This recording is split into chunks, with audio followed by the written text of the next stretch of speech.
one of the things that I love to do or be able to do is to re-review or review things after I've done the installation. Like I've told you guys in the past, you know, a lot of times you put these parts on, you're in that like honeymoon phase. It's the greatest thing since sliced bread.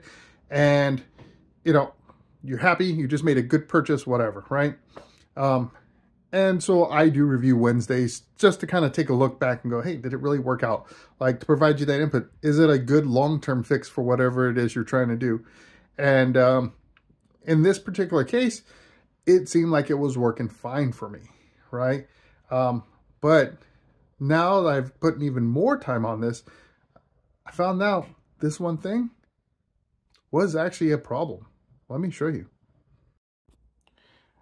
If you watch my video on the lowering blocks here, you know that we put on the little 1 to 3 inch drop selection block here on the Road King. When I first installed them, I had dropped it 2 inches and didn't feel like I got the drop that I was looking for. So I did it another inch. I did the 3 inch drop.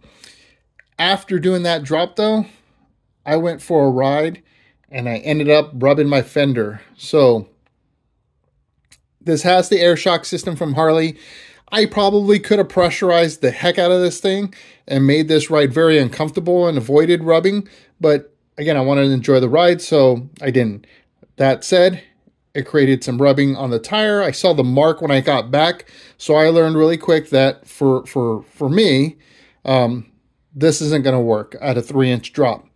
Now, I could probably get away with the 2 inch because I was in the past, but I don't want to chance it, right? I don't want to damage the channel that the harness. So on this fender, there's like this little pop out channel. So it doesn't go into the fender. It actually pops out from the fender where your harness is going through, and that's what protects it.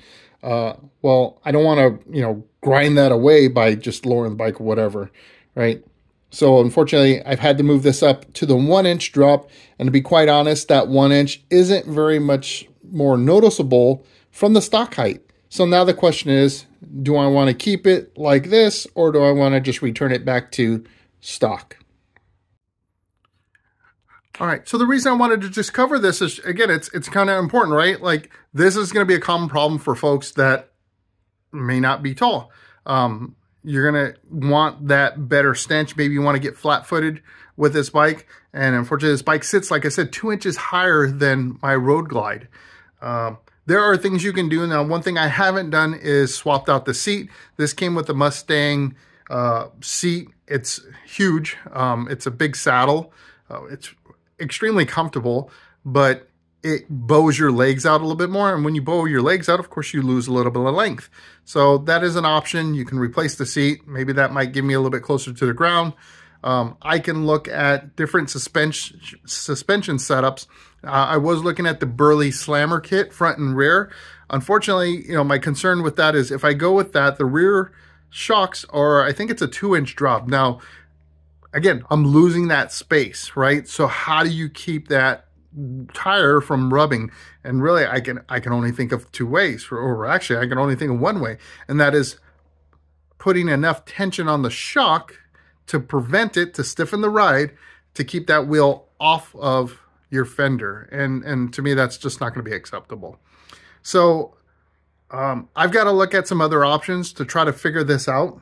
I'm going to look at potentially lowering the front end 2 inches. I don't feel, you know, that's going to be a problem at all. I don't think. I still need to do some homework. And maybe I'll do air suspension in the rear. I'm not quite sure on that yet. I'm not sold on it. Just because, you know, the problem is when I'm riding and I come to a stop, I want to have that clearance, right? The right level of clearance. And doing just an air suspension setup on its own isn't going to get me there because it doesn't automatically drop. Now, I know there is an aftermarket system. I forget who the manufacturer is of it, but they have that where it'll automatically tell the system to lower the bike. It detects when you stop, when you slow down, and it also detects when you speed up, when you start going, and it'll adjust the ride height based on your settings. So super cool. Just kind of out of my price range, unfortunately, right? I mean, it is what it is. So Yeah, I just wanted to go ahead and just bring this to you guys because, you know, it is a product that I installed. It is a product that I did a previous review and it was working out fine for me. But at the same time, again, it's kind of like as you go through and you test some stuff out, you find where it fails. Just like my tow hitch trailer, it worked great for one of my bikes and for the other one, not so well. And now I'm at a point where it doesn't work for any of my bikes. So it was a fail for me. So in this case, unfortunately, these Loren blocks, they're going to be a fail for me, right? I can't use them the way I would like to really use them. So, you know, unfortunately, it's a no-go for me. I'm going to have to find another option. But I wanted to make you aware of that. So if you're a bigger person like I am, just consider that. Know that, you know, they're not expensive. They're cheap Loren blocks. They're, I want to say like less than 30 bucks or something like that. So it's not like you're going to lose a huge investment. But know by making that change in your bike, you're probably going to end up rubbing that fender, especially if you go 2-up. So if you're going 2-up, don't even bother with them. Just leave them how they are. We'll have to find some other way to get our feet lower to the ground. So I hope this brings you some value. I hope you see the fact that, you know, I recognize that sometimes I'm not right. And I want to make sure that I share that experience with you all. So that way you learn from mistakes that I make and, you know, make better decisions for yourself, or you can join the party and make bad decisions along with me.